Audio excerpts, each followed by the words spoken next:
Hi guys, and welcome to the Stephen King Sematary Club.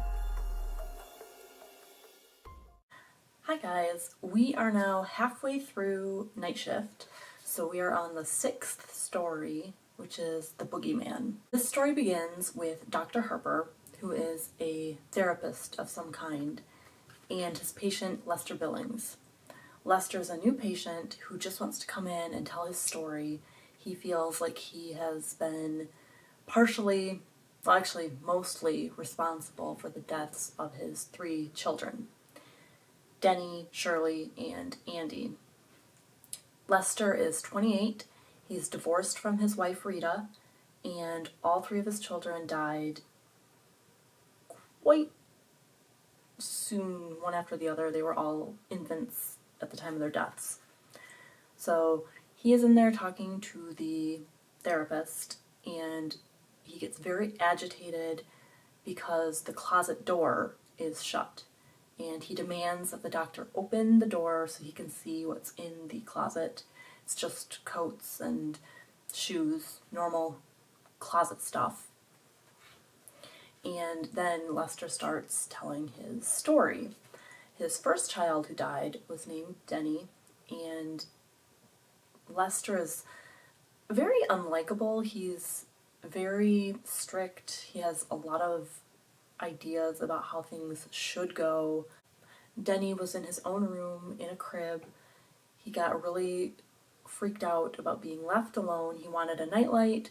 He was starting to talk about the boogeyman, but Lester was very strict. He didn't want Denny to be soft. He wanted Denny to be tough and learn that he has to sleep in his crib alone in the dark.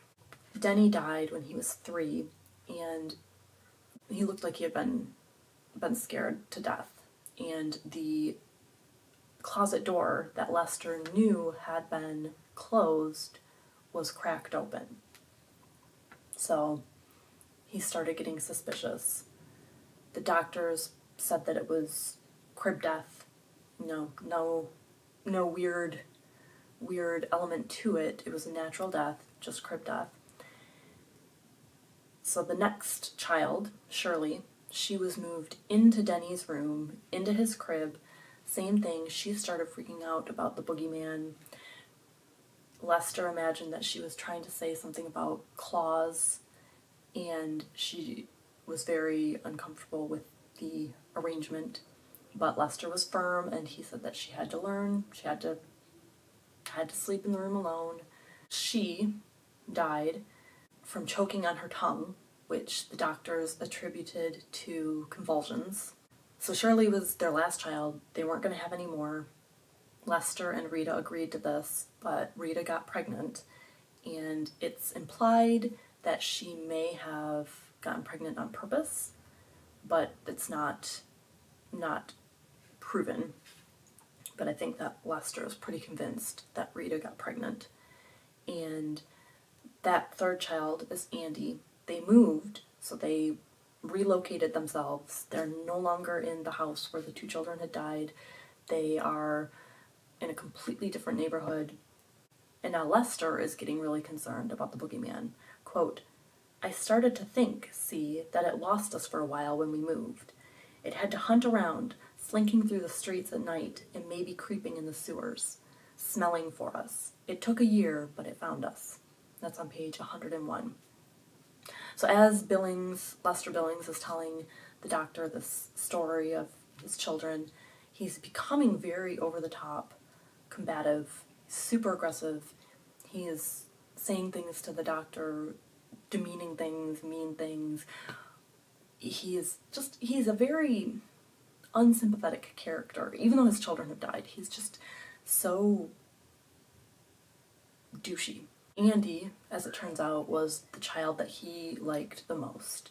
And Rita had to go out of the house because of family emergency, and Lester was alone with Andy. And Lester started to see evidence of the boogeyman, and he started getting very worried. And he kind of sacrificed Andy because Andy was little and couldn't fend for himself, and therefore the boogeyman would get him before it would come after Lester. So Lester put Andy in his crib alone, left him there. He heard Andy screaming. He ran in, and the boogeyman was there. He had Andy and was shaking him to death. Andy's neck snapped. Lester ran away. He couldn't face it. He ended up going to an all-night diner and came home and called the cops before he even looked in on Andy. And they determined that the cause of death was falling out of the crib. So apparently Andy climbed out of the crib, broke his neck, and died. And I think that it would be very suspicious if you've had 3 children die, all at very young ages. Yeah, all the cases could be explained, but it does draw a little suspicion. And so after we hear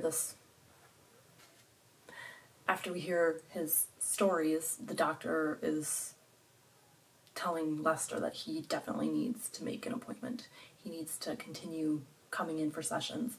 So Lester tries to make an appointment with the receptionist. She's not there. He turns back into the office, doesn't see anyone in there anymore, notices the closet door is cracked, and he whips around and the doctor is there, but it's the boogeyman. Quote, "It still held its Dr. Harper mask in one rotted spade claw hand." That's on page 104. So I really like that we don't know if Lester is completely insane or if there really is a boogeyman. We don't know for sure. That's where the story ends. So I tend to think that it really is a boogeyman, but I don't know. What do you think? Let me know down below. And I will see you next week. Have a spooky day.